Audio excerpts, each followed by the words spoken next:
بسم اللہ الرحمن الرحیم۔ السلام علیکم دوستو، امید کرتا ہوں آپ سب خیریت سے ہوں گے۔ دوستو ہمیشہ کی طرح آج بھی حاضر ہوں ایک نئی ٹپ لے کر، تو امید کرتا ہوں اس سے بھی آپ فائدہ اٹھائیں گے۔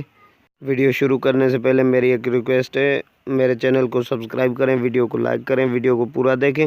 تو آج جو میں گھریلو ٹپس لے کے حاضر ہوا ہوں وہ ہے سرسوں کا تیل، جس کا فائدہ سر درد، نظر کی کمزوری، دماغ کی کمزوری اور اس کے علاوہ بہت سارے فائدے ہیں۔ چلیے دوستو ویڈیو شروع کرتے ہیں۔ آج جو چیز میں آپ کو بتانے والا ہوں وہ رات سونے سے پہلے آپ نے استعمال کرنی ہے۔ پاؤں کی جو تلیاں ہیں ان کو مالش کرنی ہے 5 منٹ تک، اور اس کا فائدہ آپ کو صبح اٹھتے ہی محسوس ہوگا۔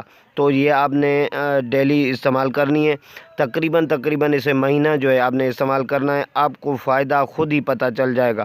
جی تو دوستو وہ کمال کی چیز ہے سرسوں کا تیل، لیکن اوریجنل ہونا چاہیے، کوئی ملاوٹ نہیں ہونی چاہیے۔ اور اس کے بعد آپ نے اوریجنل وہ تیل لینا ہے، سونے سے پہلے تقریباً 5 منٹ کی مالش جاری رکھنی ہے۔ اگر اس میں تیل ختم ہو جاتا ہے، جذب ہو جاتا ہے پیروں میں، تو آپ نے دوسرا تیل لگا لینا ہے، ایسے خالی مالش نہیں کرنی۔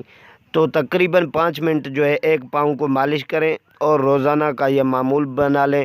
سونے سے پہلے آپ نے تقریباً اسے مہینہ استعمال کرنا ہے، ضروری استعمال کرنا ہے 1 مہینہ۔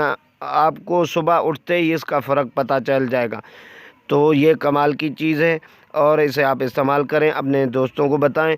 اور جو میں نے فائدے اس کے ذکر کیے ہیں پیچھے ویڈیو میں، تو وہ بالکل اس کے حقیقی فائدے ہیں، کیونکہ میں خود بھی اسے استعمال کرتا ہوں اور میں نے دوستوں کو بھی بتایا ہوا ہے۔ جی تو دوستو سرسوں کا تیل 5 منٹ کی مالش اور روزمرہ کی یہ معمول بنا لیں آپ۔ اس کے علاوہ کبھی بھی ایک دن بھی اسے خالی نہ چھوڑیں، اور روزانہ کا یہ معمول بنا لینا ہے آپ نے۔ آپ بے شک اسے زندگی کا معمول بنا لیں، اس میں کوئی سائیڈ ایفیکٹ نہیں ہے۔ امید کرتا ہوں آپ کو دوستو ویڈیو پسند آئی ہوگی، اسے لائک اور میرے چینل کو سبسکرائب کریں۔ ملتے ہیں اگلی ویڈیو میں انشاءاللہ۔ اللہ حافظ۔